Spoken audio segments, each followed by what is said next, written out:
How to change ESPN draft order. If you want to change your draft order on ESPN, then follow these steps. Firstly, on your device, launch the app ESPN Fantasy Football. If you haven't already, then create your account or login. If you don't have any team, then firstly make a team. Once you make a team, then under the section My 2025 League, you will see the option My Team. Click on My Team. Now from the top panel, click on League. From these options, select the option League Managers tool.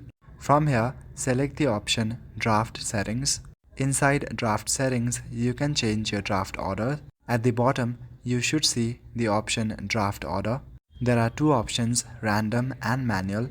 You can select any of these that you want. Additionally, there are also other options that you can select. For example, you can set the section of draft type and draft date and time. Once you have made changes, then click on the Save option at the top right corner. By doing this much, you can change your draft order in ESPN Fantasy Football.